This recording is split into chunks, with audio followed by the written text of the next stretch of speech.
What's up, everybody, and welcome to Real Time for the real everyday movie fan. I'm Ryan Murphy. I'm Josh Williams. And today we're giving you our real-time recap for the Crisis on Earth X massive DC crossover. Oh, so you man. yeah, okay. Yeah, I mean, because so last year their crossover was okay. The Dominators were great, but they kind of focused on their own individual shows and their main characters. That was the biggest main weakness, where they should have made it this big epic crossover where everyone is just kind of like the Avengers or the Justice League or whatever. And this year, that's what we were hoping. They did that, and it was everything. When the show started, I was like, this is everything that last year's wasn't. Like, this is actually 4 episodes, just equal share time. Barry and Iris having their wedding on what is technically Supergirl, but they don't show it as such. It's just this whole big 4-hour crossover. I never once felt like they were focusing on their show's main. The only thing is that there's certain characters that don't show up until, like, Team Arrow doesn't show up until the Arrow episode, and some of the Legends don't show up until the final episode, which is Legends. Other than that, it's completely. I mean, it was epic. Just epic. So let's get into, like, this is obviously a recap. So again, spoiler alert. Spoiler all the way we're going into this. You have seen this. So yeah, let's get to start on some things you really liked. I really liked the first episode, which was very much just people talking. It was just people coming together and congregating and what I've always said, like, we talk about these shows and I always kind of give them crap for having Arrowverse logic, and some of that's in here and just being kind of dumb. But the reason you give a lot of them a pass a lot of the time is these shows have always had likable characters, good characters we want to see go through stuff, and what's more, they've always been at their best with the crossovers. They've always I've always enjoyed these characters together more than apart. I remember from the very first crossover when it was just Flash and Arrow in Flash Season 1. When they did that crossover and all those characters, like Cisco and Oliver and everyone together, it was. I just remember thinking, I want that to be the show now. Let's just have And every year, even though last year's was quite flawed, that's one of the big strengths is when these characters come together, you're reminded that they're all one big family. They operate on different fronts, but they get together when they can. They when they cross over and cross pollinate into each other's shows, it works because it's. That's what they're all pals, just like in the comics. And that's what really, really works with this first episode is we're just seeing everyone coming together, having these conversations, laying their problems on other people's shoulders and talking about stuff. And then they're all sleeping over at other people's houses, like on couches and stuff in preparation for the wedding, which was just awesome. And, just some great stuff, some very funny stuff. I just remember, the second that Sarah walked into frame with Alex, I was like, oh no. I know. When I saw that, I was like, oh yeah, they're sleeping together. Oh man. It's happening. It's happening. Oh, but that was great. That was really fun because when you saw him, like, yeah, it's happening. Oh gosh. But Sarah's just a predator. She really is. Okay. Besides that, I love the fact that they still transferred each other's stories and, like, their arcs into this show, kind of talking about what's going on, their problems. And I really loved that. I love how they're continuing to still, like, things that were talked about in this, the things that happened in this show will continue on and kind of carry forward. Like the last crossover, I feel like no real character development was made to, like, further their own characters in their own individual shows after they go back. Whereas this one, you can see there's a lot of like footprints laid for it to go forward, like with Felicity and Oliver at first. Yeah. Where they're like, oh, I don't want to get married and this and that. Now they're married. but you know what I meant, like, and not just that, but something else we'll get into later. Right. But just I like the fact that they kept stories going forward, and, like, even after this, things that happen within this show will transfer to their shows and may have a huge effect. So what? Let's talk about the kind of second episode, like. Okay, the wedding's happening, and all of a sudden, boom! Yeah. The Nazis show up. Now, you go ahead.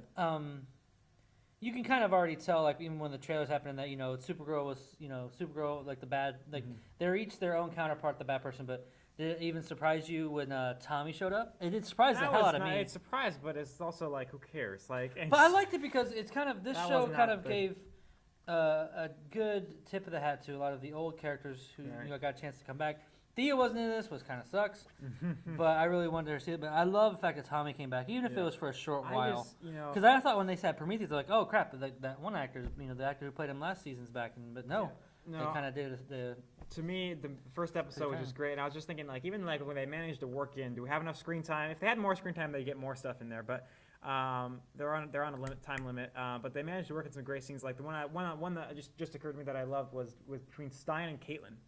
You know, I love Yeah. that they worked that in there. You know, especially considering what happens later. But I mean, it's Mhm. just like wow, that's really great because you know you remember that he was on Flash first, and he bonded with those characters first, and it was just really great. And then once they start fighting, it started to drag after a point for me a little bit in the Really? in the second episode, at least. I was like, they're going, but other than that, it was very entertaining. That was the first night I think we're and then going into night 2, episodes 3 and 4. Night two when you come into it. But one thing I kind of had a problem with, but it still was whatever in a sense, was like when they had the big reveal of like, oh, Melissa Joyce is the evil Supergirl and Oliver's who he is. But then they show it's actually Eobard Thawne Oh yeah. as the Reverse Flash. And I was like, okay, I know he is like the Joker to to Flash's Batman. Mm-hmm. I get that, but at the same time, they never really even like explain how the hell is he still like around in He's time. died so many times. He's died so many times. And I know, like, and all he says when Barry asks me, he goes, "Time's a tricky thing, huh, Barry?" And it's Yeah. like, that's not enough for me. No, I'm sorry, and it's really not. Let's cover the Reverse Flash sucks at this point. They really just need, there's a certain point where you just gotta say he's dead. I mean, obviously he's a time traveler, so there's timeline remnants of him everywhere, right? So apparently he can never die. But the thing that bothered me was they brought back Tom Cavanaugh to. Well, I didn't bring him back; he was there. But they used Tom Cavanaugh to play him again, which was purely done because Tom Cavanaugh is way more captivating as the character than Matt Letcher. No offense, Matt, if you're watching. But I mean, he just has much. They know it that he's way better in the role. But it's not what he looks like. It was a face he wore for a while as a disguise. He's just like, I thought I'd put it back on for old time's sake. Bullshit. That's stupid. I mean, I understand that he's the big bad guy, but when I saw him, I thought he was the Harrison Wells of Earth X, who had gotten super speed, which I thought that would be kind of cool. So did I, yeah. And then let's just jump forward real quick, flash forward and then come back. But the end where he lets him go was just stupid. Get out of here. Oh my gosh. I was like, come on, really? Come on. Like, you're better than that. This is Legends stupid. And And actually, that was Legends, that episode, technically. So.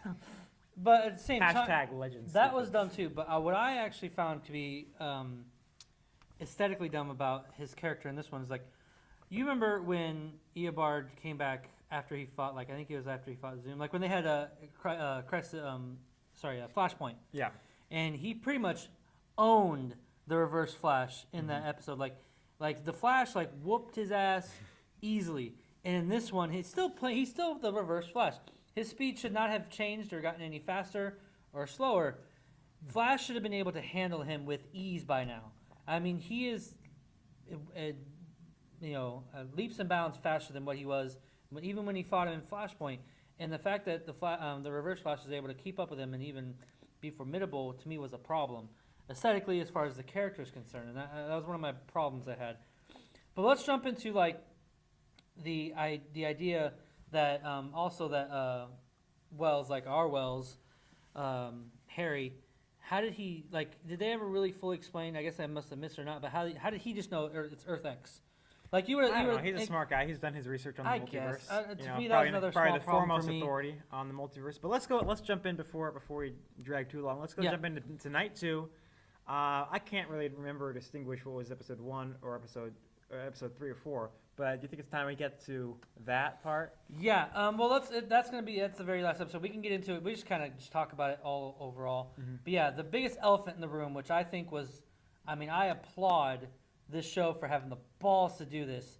That they killed off Stein. It's not that they killed him off. It's the scenes, the Yes. death scene, and the scenes following it. Oh my gosh, this is Legends. Tears. This is I was holding it back. I was like, I'm not ashamed to admit I it, man, mean, that got me. oh my gosh. I mean, at first I was like- maybe the most emotional moment in the history of any of these shows. Exactly. Just extraordinarily done with the acting between Franz Drama and Victor Garber, especially the former. What helped there too is like the aftermath is like because almost all these characters had some form of connection to them, and then seeing their faces and knowing the history between Stein and all these characters just really got to you. Seeing his wife fall to her knees and like his daughter, Yeah. that was so gut wrenching. But that was, I mean, it was beautiful. But Only a moment. originally when it happened, like when he just got shot the first time, like, oh, he'll get shot. Gideon will take care of him. But then he got shot again, and then they kept going. And like, holy shit! No, I knew it they're was actually gonna kill Yeah. him in this episode. Because I mean, not a lot of you knew, or we knew because we cover the news and stuff. But he was wanting to retire. Like, actual actor was wanting to retire and be done with the show. And they respected that, so they had to find a way to get him off the show. And they've been planning this in Legends for a while. How to figure out how to separate Firestorm. And I kind of liked how they, that Harry and Cisco was able to figure that out with Caitlin. Mm-hmm. So, but man, that just really hit me hard. But then, like, we kind of jumped ahead and talked, where they got put on Earth X. Yeah. I kind of liked before we get to That's the right, ending, I kind of liked how the main focus was, like, Ollie and Supergirl and the Earth X were married, but his goal was to get Supergirl's heart so that she can live. Because she's kind of like the exact opposite. She is purely evil. She thinks she's a god, so on and so forth. So I actually really liked that. I liked the reaction between Ollie and Kara, where they're like, ew. No offense. No offense. I thought It that just was goes funny. to show that if you get enough reality, there's enough possible outcomes. Anyone can love anyone. Yeah, but that was all really great. But I want to kind of finish up here. We'll talk about the final battle scene, Right. like right before the funeral, and they kind of all go back to their own little worlds. And the very end scene, I thought was we'll talk about that too. But that final battle, what did you think of it? I mean, we kind of briefly touched on it before we got on camera. It was cool. It seemed very high budget for CW. It seemed a Yeah. lot. They were throwing in everything but the kitchen sink. I really like. You got really excited with this big wide shot. And Yeah, everything. we have a shot here. Yeah. We're gonna put it up right here. But- That is so fucking epic. I wasn't oh, as man. thrilled with it as you, but I really liked how they were able to cut back and forth between everyone. I liked how Cisco got to play a part. Cisco and Wells, of course, they're bickering yeah. with the ship. We gotta get. It kind of reminded me of I don't know. It was just nice how they were. I always love that moment when that guy comes in the ship, and it was good, and it was they worked on a lot of stuff. Everyone seemed to get their due. There's like 20 characters, and some characters you don't like. They're not known for interacting with each other, but they have these little moments, like when Steel catches Supergirl. Yeah. There's two characters that are never going to talk again, probably. I never have, but it's just like this moment with these two. It's like, hey, he caught her, and That it's was like great. that was their comrades, brothers in arms, and. But just seeing, just how much shit was going on. Like, I was kind of looking for some, like, CG problems because I didn't, like, for the budget they probably had, man, it was badass. I mean, yeah, everyone, literally, like you said, everyone had their moment. Everyone got a chance to shine equally. And, like, you see, like, people flying around and fighting. All of a sudden, you cut to Flash and Reverse Flash fighting. It's just so epic. To me, I was like, okay, I said this before on camera. I'll say it here. Everyone knows we both enjoyed, Justice League. We had a lot of fun with it. We both had our, huge problems with it, and I still, like I said, I still enjoy it. To me, this was the Justice League movie as a whole. We should have got. I mean, yeah, this is like 4 hours long, whatever. But a lot of that stuff, a lot of stuff in the show as a whole. If you really want to make this a movie, you could cut quite a bit out and make it into a 2 hour and 20-minute epic, and it would still be badass. And especially if it had to be a little bit better of a budget. But, man, I mean, all you needed was Green Lantern and John Jones, and you would have had yourself Justice League right here, pretty much. And that was the best part about it. But after that end scene, like, I like the fact that even, like, Ollie killed off his counterpart, and Supergirl's counterpart was You dead. see a killer or is he not? I mean, like, make up your mind, show. Like, this is ridiculous. Like, and Well, then he's- Barry won't kill no matter like what to psychotic length. But I mean, they just got done like I won't kill, and then he's slaying people in this episode. That was stupid. But But that was probably the best fight scene they've ever produced on these shows, and probably one of the best. Like, to me, like this crossover was probably the best crossover of any crossovers for TV. Like, I'm including Defenders, I'm including what they've done before. I mean, everything. This was amazing, and this fight scene did that. But let's move on now to kind of the end where they had the funeral. That's all. the wedding. Sad, but let's talk about the very Oh, end. gosh. What did you think about that? I got like a Facebook message from a friend of mine who was like, "That's so freaking stupid." Like, that was CW cheesy. Oliver and Felicity getting married was really forced. It's really kind of like whoa, and then all of a sudden they're married on their show. I just felt very forced. There's some people who are still like dead set against Olicity, right? Yeah. They're like, screw the shippers, man. This show should be better. And they were like, talk about blasting it online and everything. Like, whatever. like I've accepted Olicity. It's just an indelible part of the show. It's like I think it's gotten better. it as far has as the gotten a lot chemistry. better. As far as their chemistry on they've screen. evolved as characters to the point where they've just merged. They're inseparable. It's inseparable. It's an inseparable aspect of the show at this point. So I've accepted it, but that was forced and rushed for them to be married at that point. And then like I think I don't know. It just felt. And that was one of the problems I had too. Stupid. I had the problem with that they brought John Diggle in at the very end.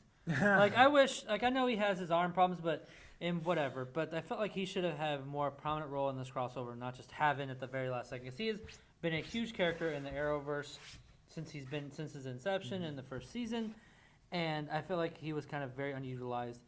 But it still was great that he married them all. I will say I agreed that they felt like the Oliver and Felicity marriage was rushed. And I feel like didn't need to be in there. I feel like they could have carried that over to their own show and kind of eventually done their own thing. To me, the focus in that aspect was Iris and sorry, Barry. yes, but I feel like that focus should have been on them, and they was like, oh, let's just have them all get married because they're all 4 very important characters and so on and so forth. But that was besides that though, the Barry and Iris part of it, that was very beautiful. I thought that was great how it ended. And then the last thing I want to bring up that I thought was very interesting and fun is that Earth X's Leo, who's like, that was in this show, is now staying on Earth 1. And I don't know whether he's going to be on the Flash show or he's going to be on Legends. We didn't cover any news on that. No.